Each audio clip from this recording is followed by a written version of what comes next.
Hi Squids and Octos, and welcome back to another approach of expanding your cephalopod brains. This time we want to talk about super jumping. One of the core mechanics unique to Splatoon is that at any given time during a match, you have the ability to super jump to another teammate, squid beacon, or back to the spawn area.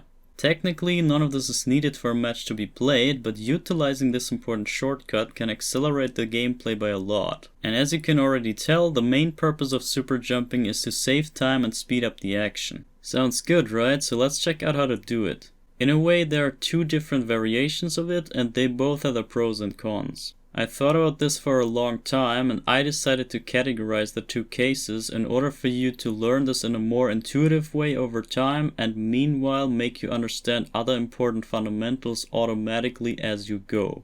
So the first case refers to a situation where you stand in a safe position on the stage and you want to super jump to a teammate or a squid beacon to move towards a more dangerous position as the one you leave. I want you to think of this scenario as a jump in from now on, as you usually come from the outside of the stage and move in towards the center. I hope that makes sense so far. In this situation, you can make use of the regular super jump method, which is probably the most popular among the majority of players out there. It works by simply tapping the X button on your controller to bring up the map on your screen, and then you just move your cursor to the target you want to super jump to and confirm your choice by hitting the A button. This is the easy way to do it, but when I already label this as a jump in, you can guess that there's a jump out as well. So how is that different? Basically, a jump out is the opposite of a jump in, obviously. But that means you want to escape from an area other than approaching one, and that is where the time of execution becomes crucial. Since you want to get the inputs as quickly as possible, I recommend you to use the alternative method for a super jump out. Instead of pointing your cursor to the target you want to jump to on your map, you can also use the 4 directions of your D-pad to choose a jumping destination.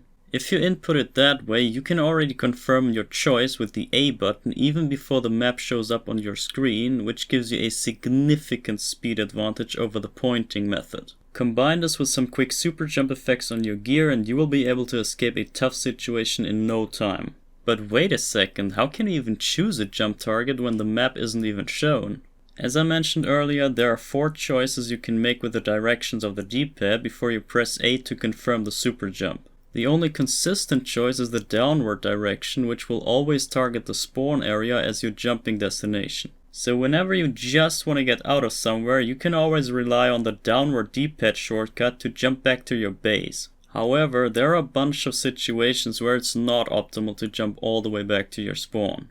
The best example is clamblets in Splatoon 2, when you carry clams and you don't want to break and lose them by entering the force field at the spawn point. But there are also a lot of other cases related to strategy, objective and stage position that can make your choice a bit harder. Remember, we're speaking optimal here, so when in doubt where to jump to, you can always pick the spawn as the safe option. It's mostly still better than not jumping at all, keep that in mind. So that's about the panic option on the D-pad, but there's still 3 more directions left and they each refer to one of your teammates. But how does that work exactly? Which direction is which teammate? As you know, the heads-up display on screen always shows which weapon each player carries, and knowing your own kit, you should usually be able to tell yourself apart from your 3 teammates. No matter your position in the display, if you skip over yourself in that list, you will always end up with the correct order of your super jump shortcuts on your map. Going from left to up to right on the display, you will always know which D-pad direction refers to which weapon on your team.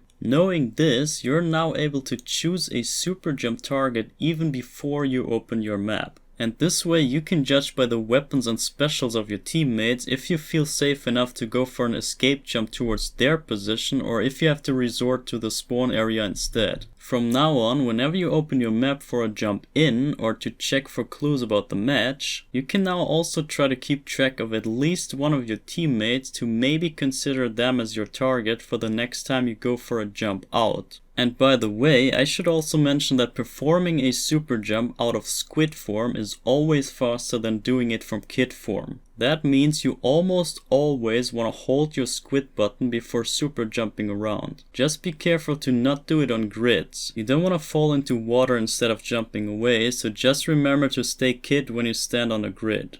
And that concludes the technical aspect about this essential game mechanic. How you end up using super jumps is up to your own strategy and playstyle, but I hope I could give you some insights on how it works. If you learned something from this or want to see more, I can highly recommend checking out my playlist of guides. And if you know anyone who could also benefit from this knowledge, please send them over to my channel and share the playlist with all of your Squid and Octo mates. Thanks for sticking along and see you in the next video. Goodbye.